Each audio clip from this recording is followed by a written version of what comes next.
ಕೇಳ್ರಪ್ಪೋ ಕೇಳಿ, ಎಲ್ಲ ಸರಿಯಾಗಿ ಕೇಳಿ. ಕಾಂಗ್ರೆಸ್ ಪಕ್ಷಕ್ಕೆ ಬಡತನ ಬಂದ್ಬಿಟ್ಟಿದೆಯಂತೆ ಪಾಪ. ಹಾಗಾಗಿ ದೇಣಿಗೆಯನ್ನ ನೀಡಿ ಎಲ್ಲ ಅಂತ ಮಾನ್ಯ BK ಹರಿಪ್ರಸಾದ್ ಅವರು ಕೇಳ್ಕೊಳ್ತಾ ಇದ್ದಾರೆ. ಎಂತಹ ವಿಚಿತ್ರ, ಎಂತಹ ವಿಪರ್ಯಾಸ ನೋಡಿ. ರಾಜ್ಯದಲ್ಲಿರುವಂತಹದ್ದು ಶ್ರೀಮಂತ ಮುಖ್ಯಮಂತ್ರಿಗಳು, ರಾಜ್ಯದ ಅಧ್ಯಕ್ಷರು ನೋಡಿದ್ರೆ ದೇಣಿಗೆಯನ್ನ ನೀಡಿ ಅಂತ ಕೇಳ್ಕೊಳ್ತಾ ಇದ್ದಾರೆ. ಹೀಗೆ ನಿಮಗೆಲ್ಲ ನೆನಪಿರ್ಬೋದು, ಒಮ್ಮೆ ಮಾಜಿ ಸ್ಪೀಕರ್ ಆಗಿದ್ದಂತಹ ರಮೇಶ್ ಕುಮಾರ್ ಅವರು ಒಂದು ಮಾತನ್ನ ಹೇಳಿದ್ರು. ನಾವು ಕಾಂಗ್ರೆಸ್ಸಿಗರು ಎಷ್ಟೇಳಿ ನಾಲ್ಕು ತಲೆಮಾರಿಗಾಗುವಷ್ಟು ಆಸ್ತಿಯನ್ನ ಸಂಪಾದನೆಯನ್ನ ಮಾಡಿಟ್ಕೊಂಡಿದ್ದೀವಿ ಅಂತ ಹೇಳಿದ್ರು.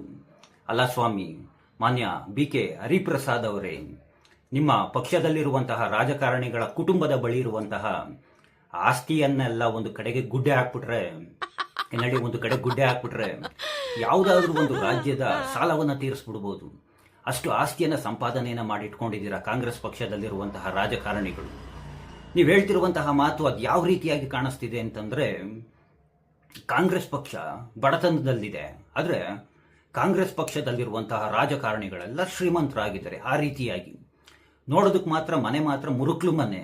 ಆ ಮುರುಕ್ಲು ಮನೆ ಒಳಗಡೆ ಕೋಟಿ ಹಣ ಅಲ್ವಾ? ಆ ರೀತಿಯಾಗಿ ಅದೇನೋ ನಿಮ್ಮ ಪಕ್ಷದ ಕೆಲ ಕಾರ್ಯಕರ್ತರುಗಳು ಹಿಂದೂ ಕಾರ್ಯಕರ್ತರುಗಳನ್ನು ನೋಡಿ ಯಾವಾಗ್ಲೂ ಅಪಹಾಸ್ಯ ಮಾಡಿಕೊಂಡು ಟೀಕೆಯನ್ನು ಮಾಡಿಕೊಂಡು ಒಂದು ಮಾತನ್ನ ಹೇಳ್ತಾ ಇರೋರು ಫೋನ್ ಪೇ ಗಿರಾಕಿಗಳು, ಗೂಗಲ್ ಪೇ ಗಿರಾಕಿಗಳು ಅಂತ. ಈಗ ನೀವು ದೇಣಿಗೆನ ಕೇಳ್ತಿದ್ದೀರಾ? ಈಗ ನಿಮ್ಮನ್ನ ನೋಡಿ ಏನಂತ ಹೇಳ್ಬೇಕು? ನಗುಬೇಕೋ, ಅಳಬೇಕೋ, ಅಥವಾ ನಾವುಗಳು ಟೀಕೆಯನ್ನ ಮಾಡಬೇಕು, ಅಪಹಾಸ್ಯವನ್ನ ಮಾಡಬೇಕು? ಏನೋ ಅಪ್ಪ, ಸಿದ್ದಣ್ಣ ಇದ್ದಾಗ ದೋಸೆ ತಿನ್ನೋದಕ್ಕೆ ಕಾಫಿ ಟೀಗೆನೆ ಲಕ್ಷ ಬಿಲ್ ಮಾಡ್ತಾ ಇದ್ರಿ. ಪಾಪ ಇಂತಹ ಪರಿಸ್ಥಿತಿ ಬರಬಾರ್ದಾಗಿತ್ತು ಸಿದ್ದಣ್ಣ ಹೋದ ನಂತರ. ಒಂದು ಕೆಲಸ ಮಾಡಿ BK ಹರಿಪ್ರಸಾದ್ ಅವರೇ, ನಿಮ್ಮ ಪಕ್ಷವೂ ಶ್ರೀಮಂತವಾಗುತ್ತೆ, ನೀವುಗಳು ಸಹ ಶ್ರೀಮಂತವಾಗ್ಬೋದು. ಈ ನಕಲಿ ಗಾಂಧಿ ಕುಟುಂಬದ ಸಮಾಧಿಗೆ ಅಂತ ಅಂದ್ಬಿಟ್ಟು ದೆಹಲಿಯಲ್ಲಿ ಕೋಟಿ ಬೆಲೆ ಬಾಳುವಂತಹ ಆಸ್ತಿ ಇದೆ. ಏನೇಳಿ ಕೋಟಿ ಬೆಲೆ ಬಾಳುವಂತಹ ಆಸ್ತಿ. ಸುಮ್ಮನೆ ಅದನ್ನು ಹರಾಜಿಗೆ ಹಾಕ್ಬಿಡಿ. ಅದು ಒಳ್ಳೆ ಕೆಲಸ, ಹರಾಜಿಗೆ ಹಾಕ್ಬಿಡಿ. ಆ ಬರುವಂತಹ ಹಣದಿಂದ ನಿಮ್ಮ ಪಕ್ಷವೂ ಶ್ರೀಮಂತವಾಗುತ್ತೆ, ನೀವುಗಳು ಸಹ ಶ್ರೀಮಂತರಾಗ್ತೀರ. ಒಂದು ಮಾತು, ಕಿವಿ ಮಾತು ಇದು. ಹರಾಜು ಹಾಕುವಾಗ ಒಂದು ಸ್ವಲ್ಪ ಎಚ್ಚರವನ್ನು ವಹಿಸಿ. ಯಾಕಂದ್ರೆ ಅದರಲ್ಲೂ ಕಮಿಷನ್ ಹೊಡೆದು ಬಿಟ್ರೆ ತುಂಬಾ ಕಷ್ಟ.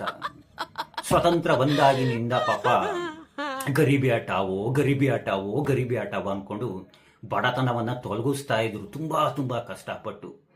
ಮಧ್ಯದಲ್ಲಿ ಮೋದಿ ವೋಟ್ ಚೋರಿಯನ್ನ ಮಾಡಿಬಿಟ್ಟು ಬಡತನವನ್ನ ತೊಲಗಿಸೋದಕ್ಕೆ ಸಾಧ್ಯವಾಗಲಿಲ್ಲ. ಹಾಗಾಗಿನೇ ನಮ್ಮ ಪಕ್ಷವು ಈಗ ಬಡತನಕ್ಕೆ ಬಂದ್ಬಿಟ್ಟಿದೆ ಅಲ್ವಾ? ಕೋಟಿ ಸಾವಿರಾರು ಕೋಟಿ ಆಸ್ತಿಯನ್ನ ಮಾಡ್ಕೊಂಡಿರೋರು ನಿಮ್ಮ ಪಕ್ಷದಲ್ಲಿದ್ದಾರೆ. ನೀವು ನೋಡಿದ್ರೆ ದೇಣಿಗೆಯನ್ನ ಕೊಡಿ ಅಂತ ಕೇಳ್ತೀರ. ನೀವೇ ಎಲ್ಲ ಕೊಟ್ಬಿಟ್ರೆ ಆಯ್ತದಪ್ಪ, ಹೋಗ್ಲಿ ಬಿಡಿ. ಏನು ಆ ದೇಣಿಗೆಯನ್ನ ಕೇಳಬೇಕಾದ್ರೆ ಓಲಿ QR ಕೋಡ್ ಆದ್ರೂ ಒಂದು ಹಾಕ್ಬಿಟ್ಟವ್ರು ಕೇಳೋದಲ್ವಾ? ಯಾರಾದ್ರೂ ಹಾಕೋರು, ದುಡ್ಡನ್ನ ಹಾಕಂತವ್ರು. ನೆಕ್ಸ್ಟ್ ಬಾರಿ ದೇಣಿಗೆನ ಕೇಳಬೇಕಾದ್ರೆ ತಪ್ಪದೇನೆ QR ಕೋಡ್ ಹಾಕ್ಬಿಡಿ. ಅಟ್ಲೀಸ್ಟು ದೇಶಭಕ್ತರಾದ್ರೂ ಒಂದು ಸ್ವಲ್ಪ ಹಣದ ಸಹಾಯವನ್ನ ಮಾಡ್ಬೋದು ಅಂತ ಹೇಳ್ತಾ ಮಾಡ್ತೀರಾ ತಾನೆ? ಹಾಕ್ತೀನಿ QR ಕೋಡ್ ಅಂತ ಹೇಳ್ತಾ, ಆ ಕೃಷ್ಣ ಎಲ್ಲರಿಗೂ ಒಳ್ಳೆಯದನ್ನ ಮಾಡಲಿ. ಎಲ್ರಿಗೂ ಧನ್ಯವಾದಗಳು. ಜೈ ಶ್ರೀ ಕೃಷ್ಣ.